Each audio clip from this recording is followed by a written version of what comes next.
gastos de campanha, prestação de contas, vamos falar de fundos partidário e eleitoral. Você participa do programa. Temos aqui nossas redes, o professor Rodrigo Nunes pode responder a sua pergunta sobre esse assunto. Carol, a gente traz agora informação que é importante, como todas as que a gente repassa aqui no cenário político TCM. E, Carol, já desde muito tempo, os candidatos, os pré-candidatos já devem acompanhar aqui o cenário político TCM. Se não pode assistir agora, no horário ao vivo, mas acompanha a nossa reprise, ali por volta das 11 horas da noite, até mesmo na internet, porque tudo que é repassado aqui é de fonte segura, de pessoas que têm realmente contato aí com a justiça e que são estudiosos do assunto, né?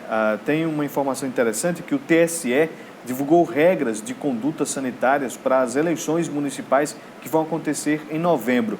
Por causa da pandemia, o protocolo de segurança e de saúde será mais severo. É importante ficar atento às novas regras na hora de votar. O Tribunal Superior Eleitoral divulgou todo o procedimento que o cidadão e cidadã deve seguir. O uso obrigatório de máscara, o uso de álcool em gel para limpar as mãos antes e depois de votar. Cada eleitor deve levar a própria caneta, manter distância mínima de 1 metro das outras pessoas. Para quem for mesário, a conduta é a seguinte: uso de máscaras de proteção para trocar a cada 4 horas, disponibilização de uma face shield fornecida pelo TSE, uso de álcool em gel individual e para a limpeza do ambiente, distanciamento social de 1 metro. Os locais de votação ficarão abertos das 7 às 17 horas e as 3 primeiras horas serão destinadas às pessoas com mais de 60 anos. Quem não seguir os protocolos de segurança será impossibilitado de votar. Tá aí, então, as regras sanitárias, tem muita coisa ainda para ser definida daqui para lá.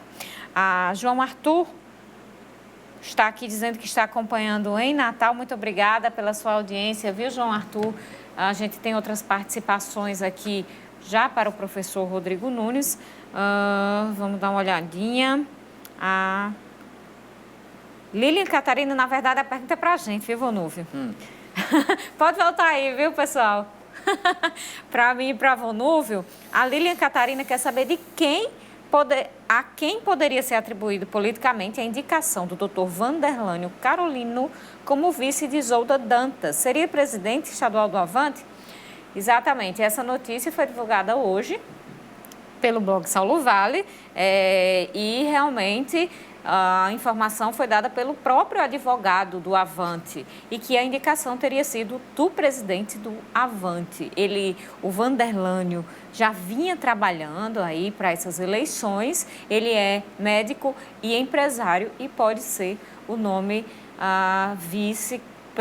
candidato a vice-prefeito na chapa ao lado de Isolda Dantas do PT. É interessante esse fato de indicar vice, porque o que a gente tem observado é que existe uma dificuldade na composição das chapas, né? Os partidos eles estão tentando articular ali com outras siglas, com outras lideranças, para poder fazer essa chapa.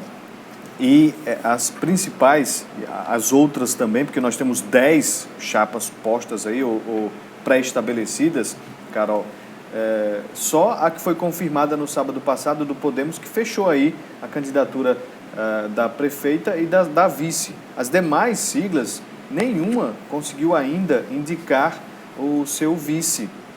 A gente vai observar ao longo deste final de semana que vai ser decisivo, né, para a escolha desses nomes, mas realmente são alianças de partidos ou até mesmo a garantia, a busca da sigla de não se coligar com outros, tendo em vista se prejudicarem por questões ideológicas, enfim. Tem partido que vai lançar aí chapa puro sangue, mas isso a gente com certeza vai acompanhar e confirmar para você que assiste aqui o cenário político. Exatamente. A gente tem também o Daniel aqui de Mossoró, ele gostaria de perguntar quanto cada candidato vai ter de fundo partidário em valor financeiro. Aí a gente tem que olhar, né, em relação aos partidos, Daniel. A gente pode trazer aí ao longo dos próximos programas essa pesquisa para você. Muito obrigada pela audiência. A A gente tem a participação do José Santos, viu, Vonúvio? Ele quer saber uma pergunta para o professor Rodrigo Nunes. Professor, o José Santos, participando aqui pelo WhatsApp, ele quer saber que no Bom Jardim, aqui em Mossoró, já tinha pré-candidato a vereador pedindo voto e entregando o santinho. Já pode? Obrigado pela pergunta. Claro que não, né? Aí é uma típica propaganda antecipada, tá? Agora, eu quero chamar a atenção, Carol, porque nós não estamos ainda em período de campanha eleitoral, tá? Então, se alguém presenciou ou uma propaganda eleitoral irregular, extemporânea, ou um crime eleitoral, tá, que viabilize essa representação junto ao Ministério Público, tá, ou algum procurador jurídico que represente algum partido, para que se faça a representação, né? Eu digo isso porque há uma cultura, né, eu já estou há mais de 14 anos na Justiça Eleitoral, há uma cultura de ir diretamente para o judiciário para fazer uma denúncia ou algo do tipo. A Justiça Eleitoral somente tem poder de polícia para estancar uma propaganda irregular, mas ela não pode denunciar e julgar sob pena de se quebrar a trilha da jurisdição, investigar, denunciar e julgar, tá? Eu não posso denunciar e julgar ao mesmo tempo. Então, em se presenciando, em se tendo provas, né, que leve o fato ao Ministério Público Eleitoral para que, a partir de uma investigação ou a partir do conteúdo dessas provas, se represente junto à Justiça Eleitoral. A gente tem aqui pergunta do Ivo Franklin no nosso Twitter. Ele pergunta: as despesas com contador e advogado por fora não acredita que abre uma margem para superfaturar esses serviços? É uma interpretação interessante, Ivo. Foi bem debatido e ainda está bem no cerne de uma polêmica essa questão dos gastos advocatícios e contábeis passarem por fora do limite de gastos, tá? Algumas das interpretações e decisões nós só iremos ter a partir do julgamento das contas, tá? Haja vista que é a primeira eleição a partir dessa permissão legal.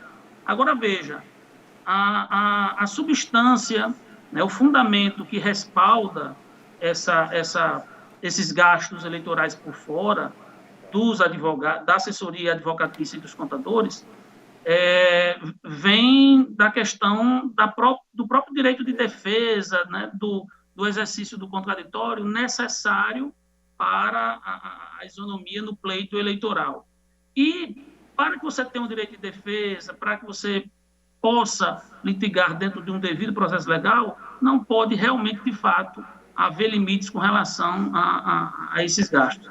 Então, há fundamentos prós e contras.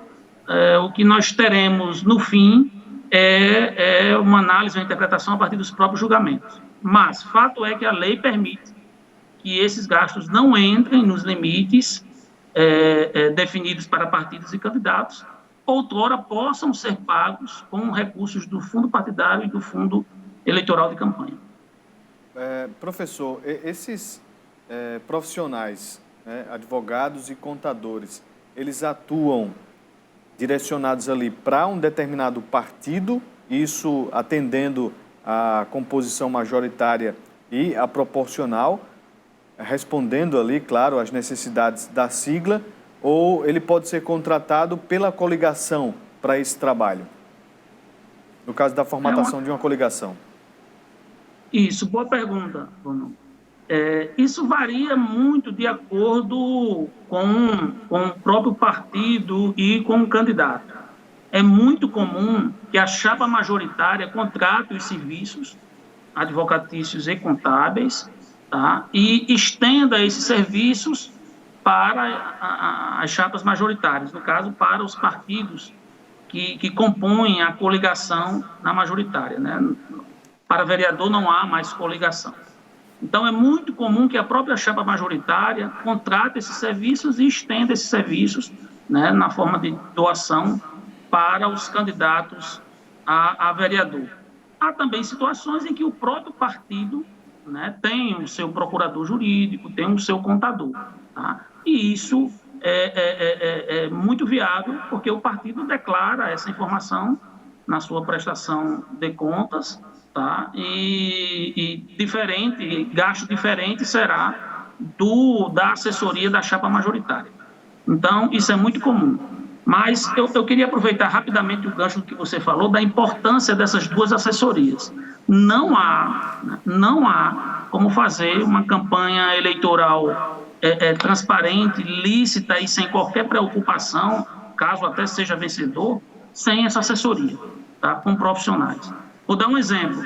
Os gastos próprios de campanha. Houve uma mudança sensível, né, que tem que ter um contador e um advogado acompanhando o percurso do candidato. Antes ele podia gastar até o limite de gastos da campanha, até o limite de gastos do seu cargo. E agora não. Ele está, o candidato, limitado a 10% da sua remuneração bruta referente ao exercício anterior. Tá? Então, é uma queda muito brusca. Essa alteração adveio do efeito Dória, tá? Que ele próprio doou praticamente todos milhões para a sua campanha. Então, é um controle que tem que estar muito rígido, muito de perto, e que, por isso, seja um dos fundamentos para que esses limites de remuneração desses profissionais não estejam dentro do limite de gastos de campanha. Professor Rodrigo, em relação a fundos partidários, fundo eleitoral, o que foi que mudou para as candidaturas femininas? E o que é que incide aí na declaração de gastos para as mulheres candidatas? Esse é um outro ponto muito importante, Carol. Nas eleições anteriores, especialmente na de 2016, né, que foi o lead case das candidaturas femininas, nós tínhamos candidatas que eram colocadas somente para compor o percentual dos 30%. Tá? E aí não se tinha votos para essas candidatas, a gente não via campanha, quando ia analisar a prestação de contas era praticamente zerada. Tá? E a partir de uma atuação muito firme do Ministério Público Eleitoral e de julgamentos no Tribunal Superior Eleitoral, tá? Foi identificado que seria uma burla à legislação essa colocação de candidaturas femininas tão somente para compor os 30%. Ou seja, a partir daí, as mulheres que serão candidatas definitivamente terão que ter uma campanha eleitoral, inclusive com o direcionamento dos 30%, não só das vagas, mas também dos recursos do fundo partidário e do fundo especial para financiamento de campanha. 30% desses recursos que serão direcionados têm que estar à disposição, têm que ser aplicados nas candidaturas femininas nos gastos eleitorais, né, com propagandas, com santinhos, com eventos, com pagamento de pessoal, e isso tem que estar consignado nas prestações de contas, sob pena da sua bula caracterizar a cassação de mandatos de todo o partido. Em relação professor, a questão das candidaturas que se utiliza para cumprimento de cota de gênero, e muitas vezes prejudica algumas dessas mulheres que aceitam participar dessas candidaturas que podemos chamar de fictícias, né? Que na verdade não vão fazer campanha. E aí, as próprias candidatas e nem os partidos prestam contas. E aí, o que é que acontece com o nome dessas mulheres que resolvem participar dessa situação, vamos chamar assim, dos partidos?